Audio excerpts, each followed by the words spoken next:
अगर आपके बच्चे इस साल एलकेजी में जाने वाले हैं या चले गए हैं, तो ये वीडियो आपके लिए देखना बहुत ज़रूरी है। आज हम बात करेंगे बच्चे को पूरे साल एलकेजी में क्या-क्या पढ़ाया जाएगा। मोटा-मोटी 3 सेक्शन होते हैं, इंग्लिश, मैथ्स, ईवीएस। ईवीएस में आपका जीके भी साथ-साथ होता है। तो आज की वीडियो में हम जानेंगे तीनों सेक्शन में बच्चों को क्या-क्या पढ़ाया जाएगा। देखिए, सबसे पहले बात करें इंग्लिश की, तो इंग्लिश में बच्चों को फ्री राइटिंग स्ट्रोक जैसे स्टैंडिंग लाइन, स्लीपिंग लाइन, इन सब की प्रैक्टिस कराई जाएगी। Capital letter A to Z उनको लिखना, आइडेंटिफ़ाई करना, स्मॉल लेटर को लिखना, उनको आइडेंटिफ़ाई करना।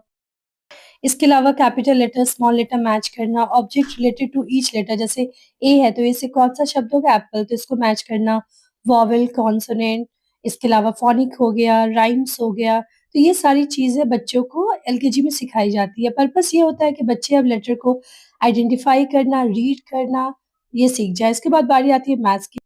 मैथ्स में बच्चों को शुरुआत की जाती है big, small, tall, short, full, empty, in, out, इन सारी चीज़ों से। इसके बाद नंबर्स की जब बात करें, तो बच्चों को 1 टू 10 काउंटिंग, 1 टू 10 लिखना, पैटर्न ड्रॉ करना, ये सारी चीज़ें सिखाई जाती हैं। इसके अलावा बच्चों को सर्कल बनाना, शेप्स बनाना डिफरेंट, उनको कलर करना, कलर आइडेंटिफ़ाई करना, उनके नेम याद करना, ये भी सिखाया जाता है। इसके बाद धीरे-धीरे बच्चे जब आगे बढ़ते हैं, तो बिफोर एंड आफ्टर का भी कॉन्सेप्ट आता है। जैसे 1 है, तो 1 के आफ्टर क्या आएगा? 2 आएगा, 2 के आफ्टर क्या आएगा? 3 आएगा। तो ये सारा जो बेसिक कॉन्सेप्ट है वो मैथ्स का दिया जाता है। अभी बहुत ज़्यादा बच्चों को 1 टू 50 तक लिखना, राइट करना, वो सब चीज़ें नहीं आती हैं।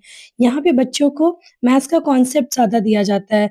जैसे बिग क्या है, स्मॉल क्या है, हेवी क्या है, लाइट क्या है, तो ये सारी चीज़ें मैथ्स में। इसके अलावा काउंटिंग सिर्फ़ 1 टू 10 सिखाया जाता है। इसके बाद बात करें ईवीएस की, तो यहाँ जीके भी साथ में रहता है। यहाँ पे बच्चों को my self, my body part, school का नाम, इसके अलावा safety at home, on road, people who help us, इसके अलावा ट्रांसपोर्ट के नेम, सीज़न के नेम, फिंगर्स नेम, मम्मी-पापा के नेम, इसके अलावा अंडरस्टैंडिंग कॉन्सेप्ट ऑफ टाइम। तो बेसिक जो चीज़ें हैं ना, वो बच्चों को ईवीएस और जीके मिला के सिखाई जाती हैं।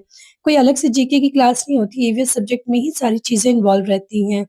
इसके अलावा बच्चों को यहाँ पे पोएम्स भी कुछ-कुछ सिखाया जाता है, जिसकी हेल्प से बच्चों को सेफ्टी के बारे में, क्लीनलीनेस के बारे में, सिविक सेंस के बारे में सिखाया जाता है। तो मोटा-मोटी जो आपका एलकेजी का क्लास होता है, ये बच्चों को एक स्टेप आगे लेके जाता है नर्सरी क्लास से। जहाँ नर्सरी में बच्चे अभी तक सिर्फ़ स्केचिंग, ड्राइंग, कलरिंग, पोएम कर रहे थे, अब बच्चों को धीरे-धीरे थोड़े टाइम ज़्यादा के लिए उठना, बैठना, थोड़ा बहुत लिखना, अच्छे से बोलना, ये सारी चीज़ें सिखाई जाती हैं। तो बच्चे को बहुत प्रेशर नहीं देना है, बच्चों को खेल में, घर पे ये सारी चीज़ें आप बोल-बोल के प्रैक्टिस करवाएँ। इसके लिए राइटिंग बुक आप खरीदें, जहाँ पे बच्चों को राइटिंग स्ट्रोक की प्रैक्टिस कराएँ। तो मोटा-मोटी इस तरह से आपके बच्चे की एलकेजी की सिलेबस कवर हो जाती है। इसके अलावा बच्चे की हर स्कूल में थोड़ी अलग होती है, बच्चों को ओरल असेसमेंट होता है। कभी भी बच्चों का एलकेजी में रिटन टेस्ट नहीं होता है, यहाँ पे फ्रूट वेजिटेबल्स के नेम, क्लोथ्स के नेम, हाउसेस के टाइप, एनिमल्स, पेट एनिमल्स, इन सब चीज़ों को पूछा जाता है।